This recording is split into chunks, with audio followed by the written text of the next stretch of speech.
I realized that 75% of this video is just me going on a rant about Hatsune Miku. This are my games from Japan. I will explain the story behind all 4 of them and explain kind of what they're about. That's kind of all this video is about. Hopefully y'all enjoyed. Please subscribe. Please. And thank you. Let's start with the N64 game.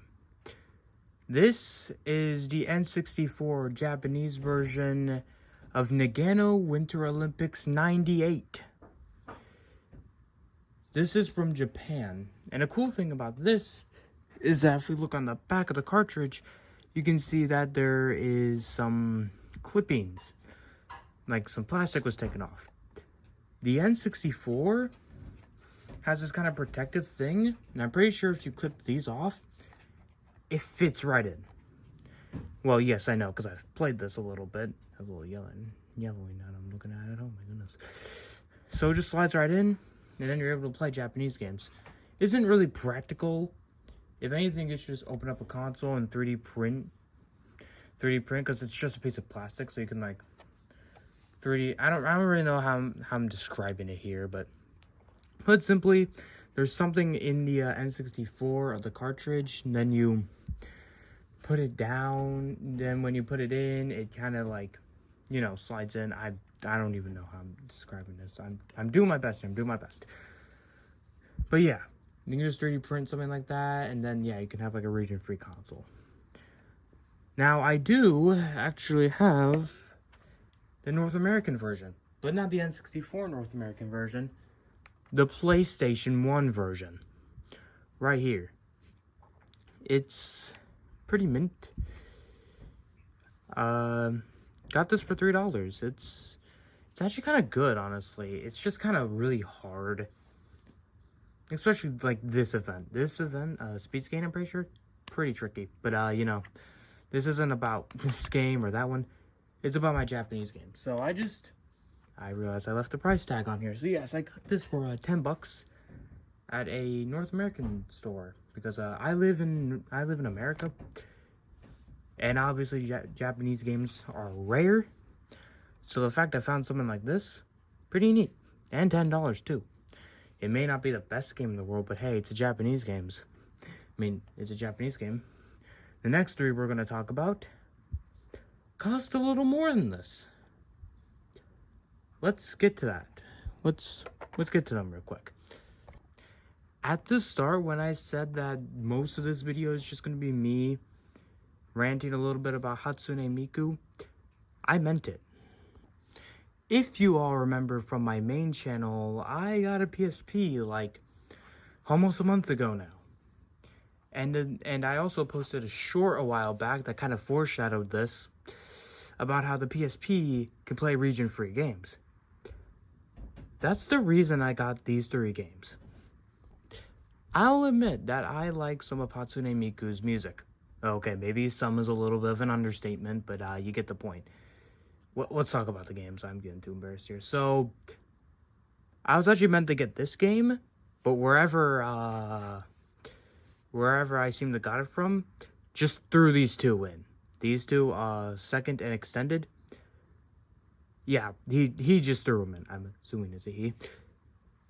Which is pretty cool, honestly. So, yeah. Damn, I really don't know. So, yes. This is... So, basically, if you've played, like, the Project Diva games on, like, PC or such, or even played the PS3 games, they originated on the PSP, exclusive in Japan. Back in... I'm not actually know when these originated. I think... According to the manual, I think it has a little bit of a manuscript for the PSP 3000, so it must have released some point after that. I think. I don't 100% know. Really. I don't really follow a script for any of these videos, I will be honest, so most of the stuff I'm saying here is just coming from my head. So, yeah. We have that game, the sequel, and this isn't exactly DLC. This is just an entire game that's for some reason called Extended. I have no idea why. It's just an extension of these two games, but it's not DLC, so it's also not really an extension, but yeah, it's complicated. Also, PSN, cool. So how the region free works on the PSP is that the BIOSes for the other regions are still on the PSP console. So you have a PSP from like Japan or whatever. We'll still have the North American BIOS. So you can play North American games. I didn't really explain this on the short I posted a while ago, but I might as well explain it here just to kind of clarify what I was kind of talking about, you know? Also, check it out if you need to, but most of it's going to be in here, so if you don't, I don't really mind, honestly. I'll take the views, but, you know, this channel is kind of still growing a little bit. So is my main one, so. I have actually considered streaming some of the Miku games over on Twitch. The link is in the description. Copy and paste the link because I am not two-step verified, so just, if you see the link, just copy and paste. Anyways, but two things are kind of in the way of that. One, I feel like I'd be copyrighted. Two, my friend kinda would not really, he'd be disappointed. I don't think he'd be mad, he'd just be disappointed. Okay, we should get back to the game. So, unlike the other game where I bought that in a store, these three I got imported. So I ordered a listing off of Amazon, and they shipped all the way here to North America from Osaka. Pretty neat, honestly. It costed, so all three of these games were it was like $32 on the packaging, I'm pretty sure. I think each individual game goes for at least 30 to 50 bucks each. So that is a good deal. You don't really see games like, you don't really see these in stores because these only released in Japan, so you won't find them in like a North American store or anything like that. Pretty neat, I'm not gonna lie. Yeah, these are, like I said, Hatsune Miku takes up like 75% of my Japanese ones. The last 25% is just that N64 game. I really need more in here, but it's cool that I actually now have Japanese exclusives in my collection. And I'm not ashamed that it's Hatsune Miku.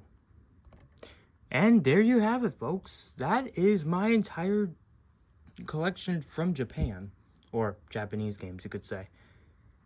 I would definitely, well, I don't know if I'd recommend any of these. If you're getting into rhythm games, definitely play these, I would say. But I don't really have much else to really say here other than the outro. Yeah. If you do see a cheap Japanese game, by all means, in like a physical store outside of the region, by all means, kind of go for it. But, you know, kind of depends on what you like or dislike. It's one thing about Japanese games you do need to consider, though, is that you might not be able to play all the games. Now, there's two reasons for that. One, the console's region locked. I can't really name any consoles off the top of my head. I know the Nintendo Wii and GameCube are region locked. I don't remember anything else that could be region locked. I don't remember.